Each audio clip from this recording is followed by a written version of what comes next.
Hello, beautiful creatives. I am going to try to do the impossible today, which is it's Thursday afternoon at 10 after 2. Usually by Thursday at the very latest Friday morning, I have my video already completely filmed, edited, and uploaded. And this week, I just wasn't feeling good in the beginning of the week. And then yeah, yesterday I just had super fatigue. Today we had a dentist appointment, and Louise Fletcher's Find Your Joy introduction was today for that free workshop that she's running. So, the time just disappeared this week. So this may be a short video. I don't know, because you know me, once I get talking, oh my gosh, I just kind of go on forever. But I thought I would show you what I was doing this afternoon up here, and also what I think I had promised you guys that I would show you some more of what I had done in Sandy's class. I haven't had a heck of a lot of time to work on it. I did do a video that I uploaded for my patrons on that, but I might give you a quick peek of that. Yeah, so, and then there's a couple of books that I got that I've been working my way through and have been inspiring. So I thought I would share those with you, and we'll just see, we'll just wing it. We'll just see where it goes from there. I did have a different video planned for this week, but it was going to take much more planning and note making than I had. And I didn't want to do a disservice to that subject. So anyways, that will still be a video that's coming at some point. What I actually am doing right this minute is I'm doing a grayscale painting. You could also call it a grisaille. Often these, so like a grisaille, monochrome painting, grayscale painting is where you're sort of exploring your values and just doing it in a monochromatic way. I'm going to show you a painting that I did plan out a couple of years ago, and it was a grisaille. So this is this reminds me more of like an imprimatura.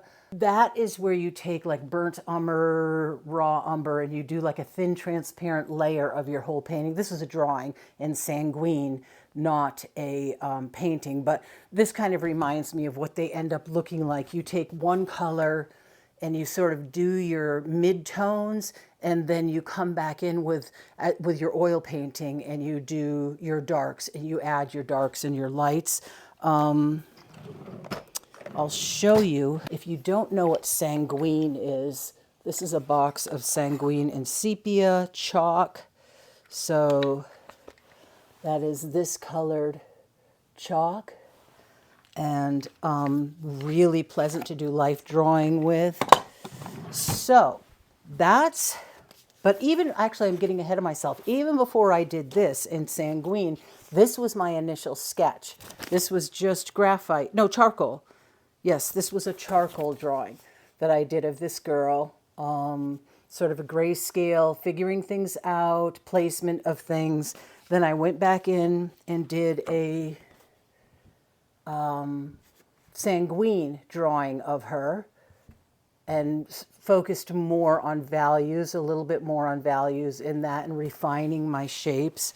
And then the last, this was the painting that I did. So this is my grisaille painting that I did of her.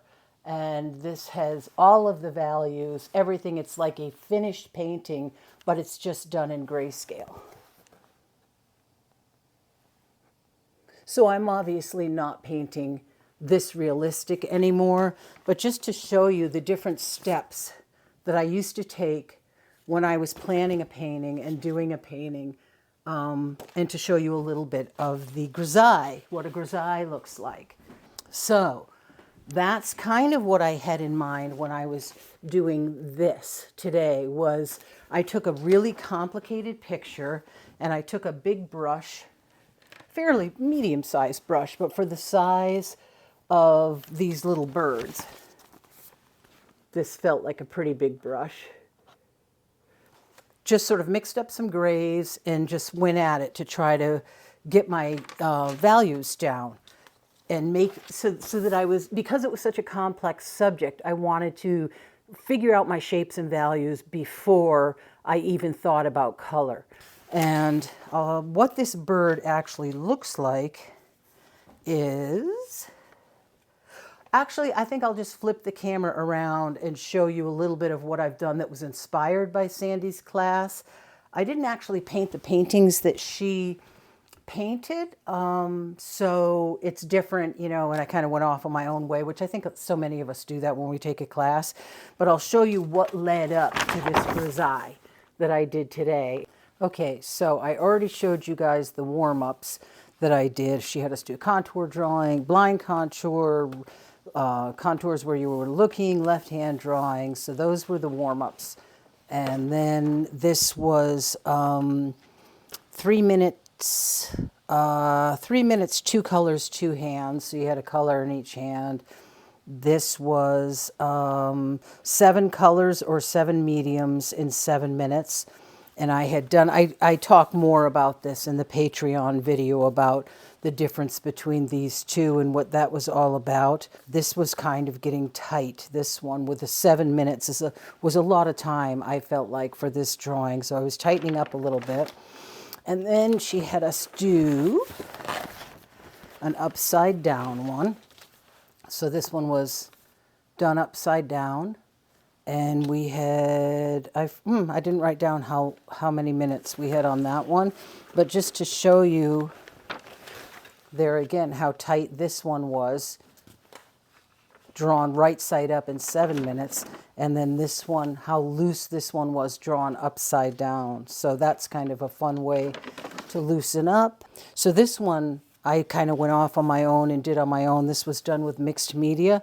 I used my Milang watercolor set. I actually have a video that I did for you guys when I reviewed this set, and Paul Rubens actually contacted me and they are sending me a new Milang set to review, so that's something that will be coming up. But I did this with the Milang watercolors and then added some Posca over it, a little bit of Posca, not a lot. I really almost think this beigey pink color with these lines was the only Posca that I added, and then just sort of splashed and did a really loose background. I really enjoyed how the background came out on this one. This was just doing more contour drawings, and again, I get into a little bit more of what I was trying to accomplish in this on Patreon. This was more of that study. I was trying to get the shape of the head on a grosbeak, which is oddly angled and flat compared to the more rounded head songbirds. So I was just taking different colors and drawing it over and over again. And then this one too, I went into a little more detail on Patreon, but there was like an underdrawing where I kind of let the lines show through. Then I went back over that with Posca and white gouache and covered up the lines just enough so that you can see them through. But and then I painted these two guys in solid, and I just sort of love the flow of this. I think it's so cool with just the two birds painted in. So these are like some kind of African parakeet or something, I think. And I'm just using reference photos online that my renderings actually look nothing like the reference photos I'm using. So, but these are the birds that I just showed you, the grisaille that I just did a couple of minutes ago on. So this, I did them all in grayscale, and I got to decide if I want to add the orange in. This was just, again, me going off on my own. Instead of trying to draw the birds first, I just took my Milang watercolor, mixed up a neutral color, and used the Scrogie's Loose Goose brush, which is, this is the Scrogie's Loose Goose brush. And this is something I learned from watercolorist, YouTuber Angela Farr. She lives in British Columbia, I think, but she has a YouTube channel where she does a lot of expressive watercolors. Years ago, she had recommended this. It's a brush that's very hard to control. It has a lot of different lengths in it, and it's great for loose rendering when you want to not have a lot of control. So then I just took the neutral color that I'd mixed up. I did not warm up that day, so this one shows you know, how really rough the drawing was because I hadn't warmed up. And this was the second one I did. And although it's still loose because I didn't draw it, you know, I just went right in with paint, you can see how much more refined it is than the one that I did before I practiced. So that was fun. And this is a great brush. I forget if I said you can get this Scrogie's Loose Goose at Cheap Joe's Art Supplies. And this was, oh, this was the one where I just sort of blocked in the color and then darkened areas and then just sort of made a mess of his beak because I went too far. But again, instead of drawing it and instead of going in with lines, I just sort of blocked in the color and left it at that. And then this one was one that I did with Senex gouache. And I really like how this one turned out. It's looking dark in my viewfinder, but I think things always look dark in my viewfinder. But anyways, Blue Jay, it was in a really kind of odd pose where it was twisting back on itself, so it made its body look really round. Yeah, really fun with this background. I actually did that background with this brush. I think it was this brush or this, something like this, really big. So I was getting really big strokes and very little control, and I just went over it, and I love that background a lot. All right, Toshi was barking and stuff was going on, so I had to restart the video. But so this is the grisaille that I did, or grayscale painting that I did of those birds with the orange and brown on them. So yeah, this I just did this afternoon after we got back from the dentist. But so that's sort of what I've been up to with birds. I still have to decide if I'm going to add color to this, but this was a complex subject with a lot of these birds on the branch, and they were all facing different directions. So it was really helpful. I did not draw this. I just went in with the paint and, you know, tried to find the shape. I started with a very light gray color, and then where I misdrew, I sort of, you know, kind of painted around it with white. This was actually a drawing that was showing through from one of the other pages. But yeah, so it's a great way to find your way. Start with a really light neutral color or gray, sort of find your shapes, and then go back in with a little bit of a darker color, your mid-tones, and then get some of your darks in. And it's amazing how it helps simplify a complex subject, and you can just sort of pull it all together. Okay, I just realized I had not eaten anything all day, and except for a little bit of homemade yogurt this morning. So I ran downstairs really quick and made myself a salad. I'm going to munch on that, and then we shall continue. Yum. So another thing that's kind of fun about this is that if you remember a couple of weeks ago in my video, I said that this was an ancient Canson. It's just sketch paper. It's 65 pounds. It's recycled sketch paper. So, you know, not great paper for painting on. And it was sitting around forever. Yeah, and I just wasn't using it. And I was, so many times I thought of throwing this sketchbook out, but now, I mean, there's some really old artwork in here, but now that's like really old stuff. Yeah, oh, this was the, yeah, I think this was the most recent one. I think most of this other stuff is like from 2019 or earlier.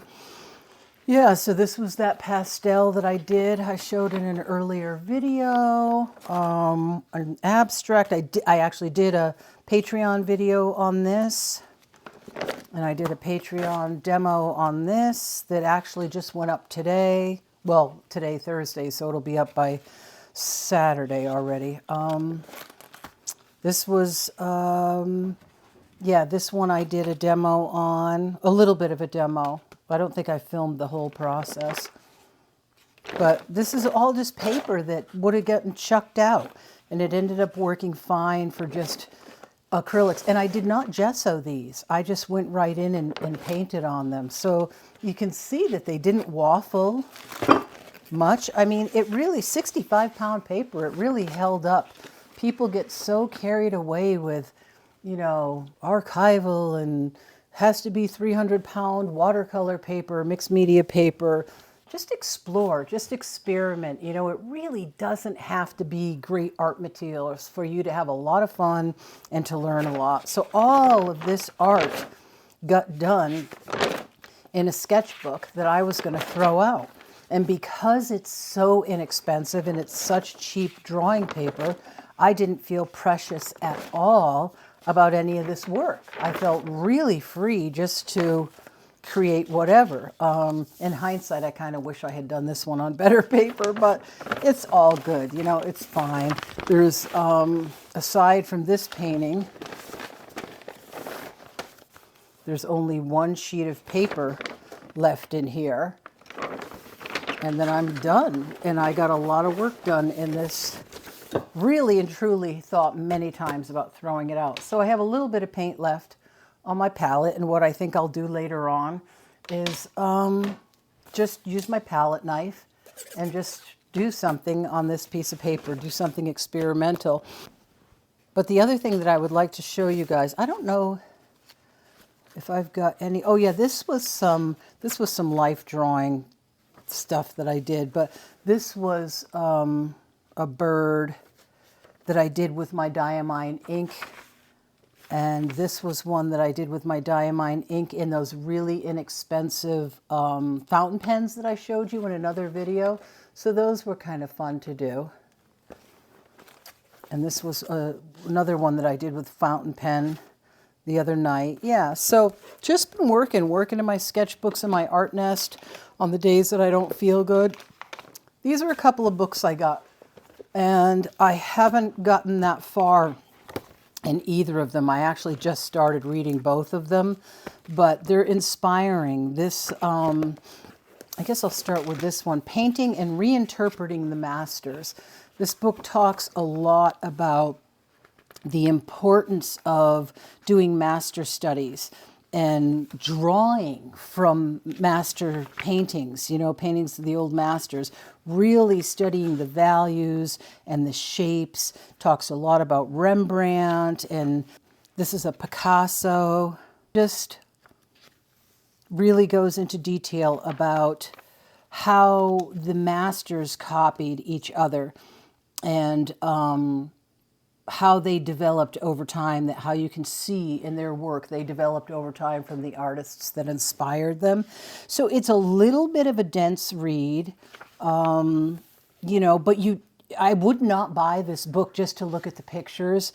I would buy this book to read the material and to really immerse yourself in the material and understand why they're saying it's so important and understand what it is that you can learn from the drawings and paintings of old masters and what you're looking for when you do master copies. So values, form, gestural marks, you know, how did they render, you know, the nose, what, you know, all these things that you can learn from. And then they do tell, you know, when different artists did a work, they say, well, this was inspired by this earlier artist, which is kind of fun. But yeah, so this is definitely a really great book. But again, I wouldn't buy it just to look at the pictures. I think it's really the kind of book that you would benefit on reading and actually doing the studies and understanding why you're doing the studies, which is really the purpose of this book, is to teach you what you want to look for as you're doing these studies. So that is my recommendation for this book. And it's by Sarah Lee Roberts, Painting and Reinterpreting the Masters.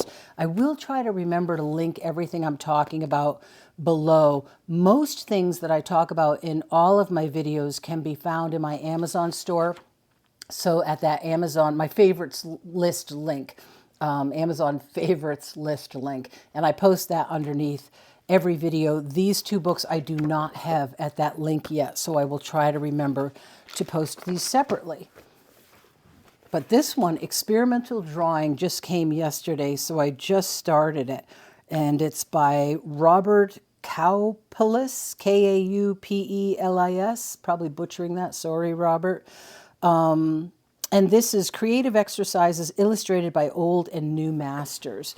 And again, this is a copy of an older book. It's really small text. The renderings, the copies of the drawings are not that great. If that's something that bothers you, this book may not be for you. You know, they're sort of photocopies of older work. It's just I forget what they call this kind of book, but it's a copy of an older book. And, but there's a lot of really good information in here about expressive drawing.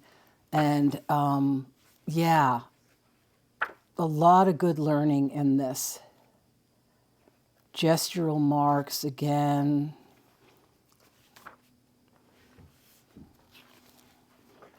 And like I said, I've just started at composition.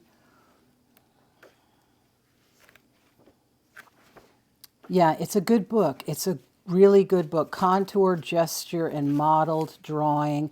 The thing again with this book is because it's called Experimental Drawing, I think that some people might buy it thinking it's like intuitive drawing, where you don't have, you're just totally making marks and not thinking about it. This author states in the beginning how important it is to have some basis in drawing, to have some learning and skill in how to measure, how to do a gestural line, how to make your marks that are accurate before you go off and try to do more expressive work. So there is that, but there's still a lot that you can learn from this book, I feel. You know, direction and movement, figure and ground, simple still life, use the ghosts, drawn formats in tondos, Georgia O'Keeffe, William D. Kooning, and Georgia O'Keeffe. These gestural marks, leaving the marks that were already there. There's a name for that. I can't think of what it's called. Complex still lifes, a search for relationships. So, yeah, I'm excited to try to carve out some time to read this and apply some of these skills to my drawing. I just really love the drawings and paintings that they used for this. This is so gorgeous. You know, when you do life drawing, you think everything has to be so utter realistic, and then you see these utter realistic renderings and everybody's always like, oh my God, that's so beautiful. I much prefer this. His gestures are accurate. So this is a painting or drawing by Matisse. It says, let's see, he started drawing this by covering the entire page with charcoal. However, he has rubbed and smudged so much of the charcoal that overall effect is similar to the exercise suggested in the text. Then to accent the form, such as on the left hip and thigh, he added a finishing touch or two with a bold charcoal line.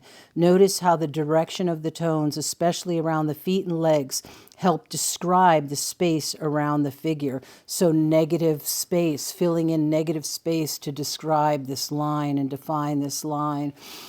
But it's expressive and it's loose, but he knows the form. So it's not cartoonish. I think that's what happens with a lot of artists who don't have basic drawing skills and who don't practice. You can learn basic drawing skills and be really good at drawing, and if you don't draw for years, you're going to get really rusty, and you need to practice your drawing. But yeah, he has his form right, so it's expressive but not cartoonish. I hope that's making sense what I'm saying, because it's something that I strive for in my work. I really enjoy, expressive work, but there's I want there to be an edge to it. And if it looks cartoonish, I feel like for me personally there isn't an edge to it. So, anyways, this is what I am reading now, and if you think it is something that might interest you, I do recommend it, even though, my gosh, it's tiny writing. If you're like me and you don't have great eyes anymore, it's really small writing. I have to have really good light when I read this. But so I'm looking forward to devouring this information. And oh, I actually dropped out my thing, so I lost my place. Oh well, I'll have to find my place again. I don't remember where I was. Oh, there I was, right there. So those are two books that I've been enjoying. Another thing that I did this week was I got out some of my older abstracts. This one I actually did in a YouTube video. If I can easily find it, because I'm going to be really rushed with editing this, I'll put a link up in the corner to it, and try to put a link below the video too. But that one I did, I don't remember how long ago, in a YouTube video. But, and I didn't date these. I didn't used to date my work back then, but these are little grids, abstract grids that I did, a lot of palette knife, a lot of scratching back in. And I kind of hung these up as inspiration for while I take that Louise Fletcher's Finding Your Joy class. I used to do a lot of abstracts, and I really enjoyed them. I mean, I just love these expressive marks in here and the way that they read with these bright pops of color.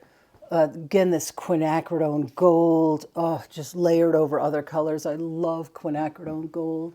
This is another grid with all kinds of marks in there. I put ladders in a lot of my paintings in the past. This one, I just love those colors. So that is my, and there's my Fearless Art sign from the other video. So that's inspiring me. But yeah, that's my inspiration wall changed out. I like to change it out fairly frequently, so as what I'm doing changes. And I still need to take my framing squares and pick out different areas that I like in this painting, and cut them out and then lay them onto bigger pieces of paper or into my sketchbook, because there's some areas on this painting that I really like. All right. So that is what I have been up to this week in the studio when I felt well enough to get up here. It's been kind of a crazy week, but with health ups and downs. But I'm really glad that I felt well enough to come up here and film something today, because I really felt sad that I wasn't going to get a video out this week.